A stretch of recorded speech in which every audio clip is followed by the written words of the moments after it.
इसी के ऊपर और डिस्कशन करेंगे। सेकेंड डे है तो आप लोगों को समझाया जाएगा इसका यौगिक पक्ष के बारे में भी और चिकित्सक पक्ष के बारे में, दोनों चीजों के ऊपर आज फिर विवेचन होगा। और यौगिक पक्ष के ऊपर मैं आप लोगों को बता रही हूँ, चिकित्सकीय दृष्टिकोण से शोभा जी आप लोगों को अब बताएंगे। तो देखते हैं कि थोड़ा सा जानकारी कल भी हमने आप लोगों को दिया था, आज भी देना चाहेंगे। इसका मुख्य कारण है मानसिक तनाव। और मानसिक तनाव को योग में 3 प्रकार से बताया गया है। एक होता है तनाव के 3 कारण बताए गए हैं। एक मानसिक तनाव है, शारीरिक तनाव है, भावनात्मक तनाव है। तो शारीरिक तनाव को तो आप थोड़ा रेस्ट कर लेते हैं तो वो दूर हो जाता है। थक गए हैं, रात को थोड़ा सो जाइए या फिर थोड़ा लेट जाइए, उठने पर आप बहुत फ्रेश महसूस करते हैं। लेकिन एक होता है हमारा मान दूसरा और एक होता है मानसिक तनाव, थोड़ा वो और गहराई पर होता है। उसके लिए आप केवल जाकर थोड़ा आराम करेंगे तो होता नहीं है, वो दूर नहीं होता है। हमारा जो मन है ना वो चलता रहता है, दिमाग चलता रहता है। तो अब मानसिक तनाव को दूर करने के लिए हम योग निद्रा का अभ्यास करते हैं, आप लोगों को भी हमने सिखाया है। उससे हमारा मानसिक तनाव कम हो सकता है। और तीसरा जो पक्ष है वो है हमारा भावनात्मक तनाव। बहुत गहराई से वो जाकर बीज के रूप में अवचेतन और अचेतन मन में बैठा रहता है वो तनाव। अब उसका एग्जाम्पल देते हैं भावनात्मक तनाव का। मान लीजिए बिजनेसमैन है, बिजनेस में बहुत बड़ा घाटा लग गया है, जीवन में किसी से बिछड़ाव हो गया हो, बहुत बड़ा दुर्घटना घट गई हो, और वो ऐसी स्थिति में आप क्या लेटते हैं तो आपको चैन पड़ता है? क्या वो तनाव दूर हो जाता है?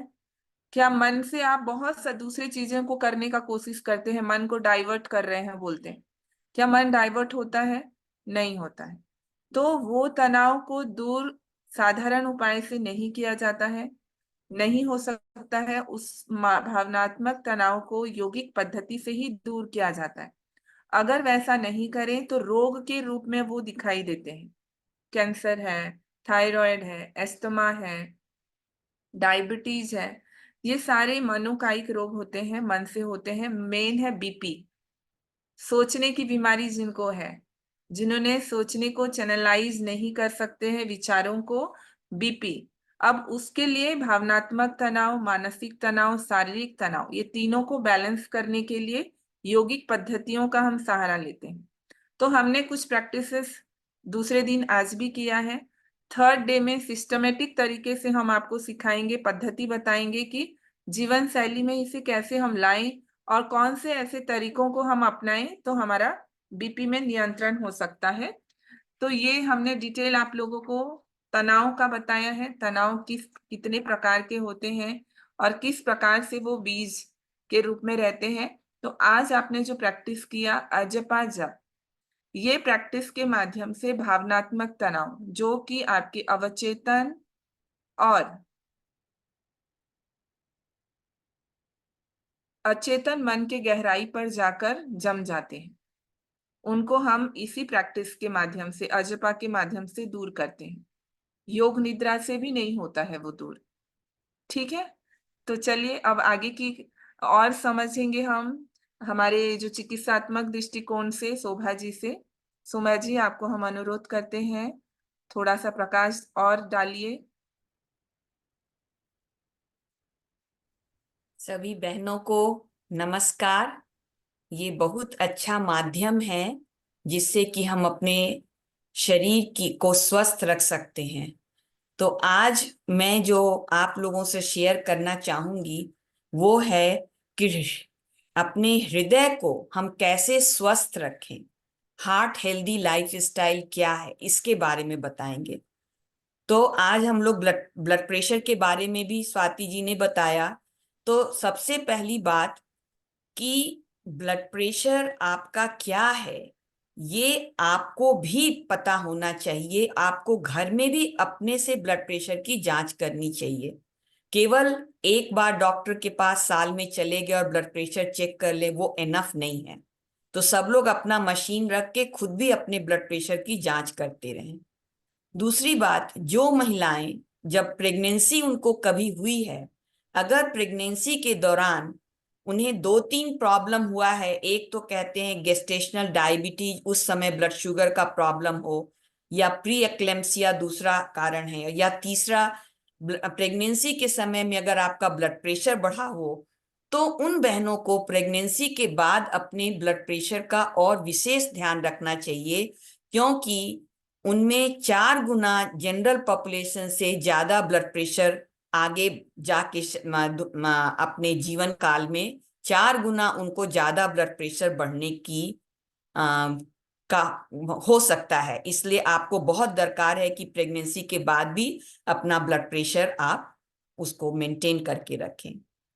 तीसरी बात कि ये जो ब्लड प्रेशर है, हमारे भारतीय मूल के जो भी व्यक्ति हैं, उन व्यक्तियों को शरीर का वजन जो बताते हैं कम रखें, उससे और ज्यादा कम रखना चाहिए, क्योंकि अगर हम वजन कम रखते हैं तो हमारे शरीर के अंदर इंसुलिन का रिस्पॉन्स जो है वो अच्छा होता है, वो रेजिस्टेंस नहीं डेवलप करता है, इसलिए बाद में जाके डायबिटीज नहीं होगी। इसलिए हमको अपना वजन और कम करके रखना चाहिए।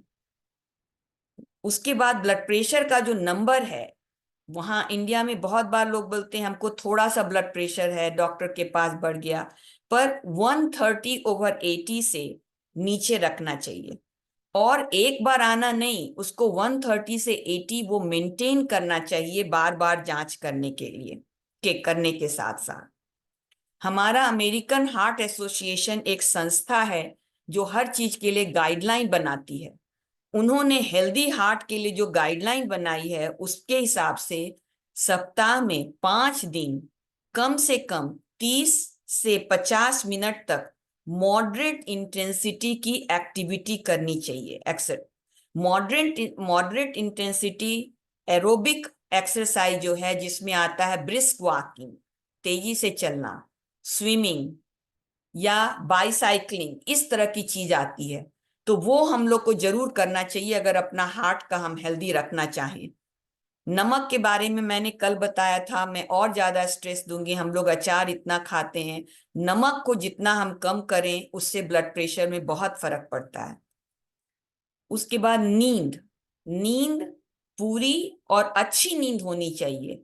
किसी व्यक्ति को अगर स्लीप एपनिया का एक कंडीशन है कि सोते समय आपकी सांस रुक जाती है, तो सांस रुकने से आपके ब्रेन को ऑक्सीजन नहीं मिलता है, तो उसके कुछ लक्षण हैं। अगर किसी को है तो उसकी जांच जरूर कराना चाहिए, क्योंकि उसका बहुत अच्छा नॉन इन्वेजिव इलाज है। और अगर स्लीप एपनिया को हम ठीक करेंगे तो फिर आपका ब्लड प्रेशर, डायबिटीज, ये सब भी आपका कम होगा। और लास्ट में महिलाओं को परंपरागत हम लोग जो हैं, सब लोग केयर गिवर के रूप में ही हमारा समाज देखता है कि वो अक्सर परिवार के अन्य सदस्यों का के स्वास्थ्य का ध्यान रखती हैं, और उनकी देखभाल के लिए वो अपने स्वास्थ्य के ध्यान को नेग्लेक्ट करती हैं, सोचती हैं पहले ये काम कर लें, अपना स्वास्थ्य हम नहीं देखें। पर ये बहुत ही हानिकारक है, ऐसा नहीं होना चाहिए। चाहे जब तक केयर गिवर खुद भी हेल्दी नहीं रहेगा, तो वो दूसरों के भी स्वास्थ्य की रक्षा नहीं कर सकता है। इसीलिए किसी भी तरह से अपने स्वास्थ्य के लिए महिलाओं को जरूर समय निकालना चाहिए। इतना ही नहीं, महिला जो हैं वो अपने परिवार की रोल मॉडल होती हैं, तो अगर महिला अपने स्वास्थ्य पर ध्यान देंगी तो उनकी बेटियां वो भी अपने स्वास्थ्य पर ध्यान देगी, तो जब उनकी शादी होके वो परिवार में जाती हैं तो वो उसी तरह की लाइफ स्टाइल मेंटेन करेंगी। और इतना ही नहीं, बेटे भी देखेंगे कि अगर माँ इस तरह से अपने स्वास्थ्य का ख्याल रखती है, तो जब उसकी शादी होगी तो वो अपनी वाइफ से भी वैसा ही एक्सपेक्ट करेगा, तो पूरा परिवार स्वस्थ हो जाएगा। तो अगर वो लोग खाना भी अगर अच्छा हेल्दी ढंग का परिवार में देंगे, तो पूरा परिवार का जो बीजारोपण कहते हैं वो महिला कर सकती हैं हेल्दी लाइफ स्टाइल के लिए। तो यही सब चीजों का ध्यान रखेंगे तो उन लोग का, सबका, हम महिलाओं का भी स्वास्थ्य अच्छा रहेगा। नमस्ते। नमस्ते। बहुत सुंदर तरीके से आपने बताया शोभा दीदी। जो छोटी छोटी बातें होती हैं, पता सबको होता है लेकिन भूल जाते हैं, और कुछ जो आपने पद्धति बताई कैसे हम अपने हार्ट के थ्रू, एक्सरसाइज के थ्रू, इन सब के थ्रू अपने हमारे शरीर में बीपी ना आए, शुगर ना आए, उसके लिए पहले से ही प्रिकॉशन ले लें तो ज्यादा अच्छा रहेगा। बहुत बहुत धन्यवाद। स्वाति जी, शायद आज क्वेश्चन आंसर का सेशन भी बाकी है, कल भी नहीं हुआ था, तो यदि उसको करना चाहें तो कर सकते हाँ, हम हैं। झटपट से कर लेते हैं एक क्वेश्चन। क्वेश्चन मुझे स्वाति जी से है। जी। जी। जी। स्वाति जी, ये जी। बताइए, मन कहाँ होता है शरीर में? मस्तिष्क और हृदय तो हुआ, मन कहाँ लोकेटेड है? मन तो शोभा जी हमारे योग में बोला गया है पूरे शरीर में व्याप्त है मन। और अच्छा। मन को हमारी योग पद्धति में तीन रूप में लिया गया है, बताया गया है। एक होता है चेतन मन, एक होता है अवचेतन मन, और एक होता है हमारा चेतन, अवचेतन। और मैंने अभी आप लोगों को डिस्कस किया था, जस्ट मिनट,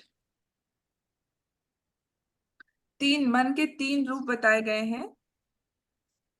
और सचेत मन, चेतन मन, अवचेतन मन, और हमारा जो सुप्त मन है, सोया हुआ मन, अचेतन।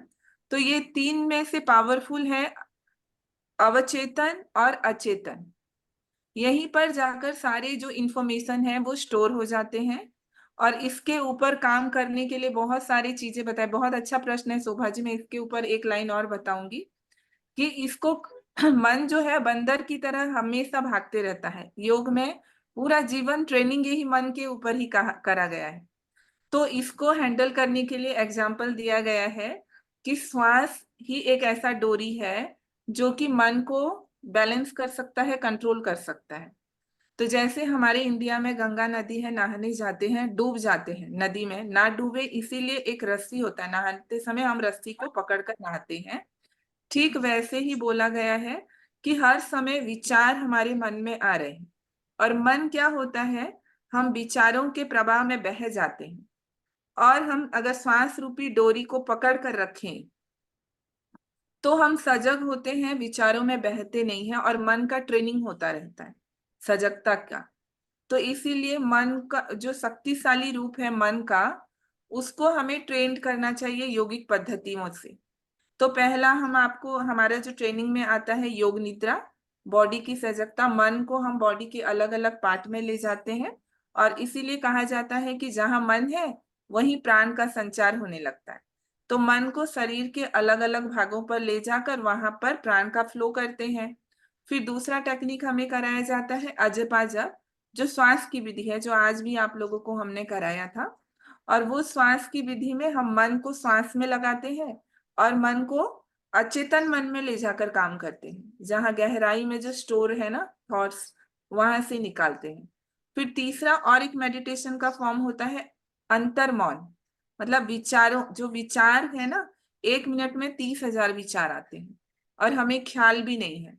और उस विचारों के प्यूरिफिकेशन, फिल्टरेशन और चैनलाइजेशन, क्योंकि योग में मन को और थॉट्स को बहुत पावरफुल माना गया। थॉट्स को शक्ति बोला गया है। अगर हम बिना मतलब के नेगेटिव थॉट्स करते हैं तो हमारा एनर्जी ड्रेन हो जाता है। इसीलिए कैसे हम मन को शक्तिशाली करें, पावरफुल थॉट्स लाकर, और वो जो थॉट्स आ रहे हैं उसको कैसे हम चैनलाइज करें, मतलब क्लीन भी करते जाएं और फिर सही थॉट्स को लाने के प्रोसेस में भी डालना सीखें। तो उसको अंतर्मौन बोलते हैं। इसके भी हम स्टेजेस क्लास में कराते रहते हैं। अगर ये तीनों चीज के अभ्यास हम करते जाते हैं तो एक हम पावरफुली एक हेल्दी लाइफ को जी सकते हैं और मन को भी स्वस्थ रख सकते हैं। तो शोभा जी, बहुत अच्छा प्रश्न था। मन को तो स्वस्थ रखना पहला काम है, फिर ही हम शरीर की, और अपने आप शरीर भी स्वस्थ हो जाता है। इसीलिए हमारी परंपरा में बोलते हैं मन और शरीर जो है वो इंटरकनेक्टेड है। अगर मन बीमार है तो शरीर बीमार है, शरीर बीमार है तो मन बीमार है। तो दोनों को ही हम एक साथ काम कर रहे हैं। बहुत बहुत धन्यवाद। तो शोभा जी, आपका भी जो इंफॉर्मेशन है बहुत ही फायदेमंद है, सभी को हमको अपनाना चाहिए और उसका सही तरीके से जांच पड़ताल करते रहना चाहिए। यहाँ पर भी एक, मैंने भी मेरे घर पे भी मैंने देखा है, ब्लड प्रेशर को 130 और जो 80 का मात्रा थोड़ा सा तो ज्यादा है, ऐसा सोच रखते हैं। थोड़ा सा तो ज्यादा है, लेकिन वो थोड़ा सा ज्यादा को कैसे नॉर्मलाइज किया जाए उस पर जरूर काम करना चाहिए। तो अब हम हमारे प्रश्न उत्तर की ओर थोड़ा आगे बढ़ते हैं। तो पहला प्रश्न है, मन के जो 3 स्टेजेस हैं उसके नाम चलिए पूछ लेते हैं। अभी हमने बताया हमारे मन जो 3 भागों में बांटा गया है, वो 3 नाम बता दीजिए। ऑन म्यूट का मैं ऑप्शन दे रही हूँ, हाथ आप हैंड राइज करिए, फिर उनको हम पूछते हैं प्रश्न। प्रतिभा गोयल जी का हाथ ऊपर है, ऑन म्यूट करके बोलिए।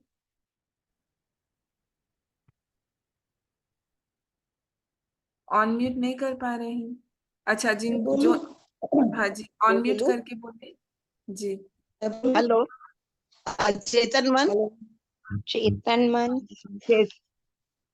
चेतन मन, अवचेतन मन और सचेतन मन। अचेतन, अचेतन मन, अवचेतन। ठीक है सबसे। हाँ, तो ये तो थोड़ा सा कंफ्यूजन हो गया, एक जन ने आधा जवाब दे दिया, एक जन ने आधा। तो कल वाले प्रश्न में आते हैं फिर से, कि हमने कल पूछा था कि हमारे पंच कोश, 5 कोषों के हमने नाम बताए थे, और किनको किनको नाम याद है? जी, मेरे 5 को अन्नमय बताइए। पांच कोश है। अन्नमय कोश प्राणिक ऊर्जा, और मनोमय कोश। कोश विज्ञानमय कोश, और आनंदमय कोश। जी, संगीता मुंद्रा जी को पुरस्कार जाता है आज का, 5 उन्होंने याद रखा है। और दूसरा प्रश्न है, बीपी, हाई ब्लड प्रेशर का मुख्य कारण क्या है? हाई ब्लड प्रेशर का मुख्य कारण। मानसिक तनाव। सैल जी मानसिक बता तनाव। रहे हैं, सैल जी। हाँ, मानसिक सैल जी तनाव। ने बताया मानसिक तनाव। मानसिक तनाव। जी, तो हमारा सेकंड, हमारा जो पुरस्कार जाता है सैल जी को। ठीक है, तो चलिए यहाँ से ही हम शोभा जी आप भी एक प्रश्न पूछिए। आपने जो अभी हमें बताया उसके ऊपर एक चिकित्सक दृष्टि से एक प्रश्न पूछ लीजिए, ताकि वो भी जानकारी के अंतर्गत कि कौन कितना याद रखा है चेक करते हैं। ऑन म्यूट कर लीजिए।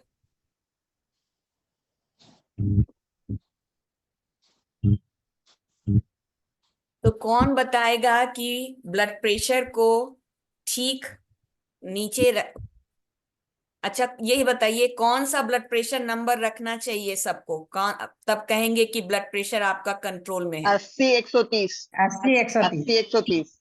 80-130। हाँ, सबसे पहले कौन बोले? 80/130। उषा टिबड़ेवाल।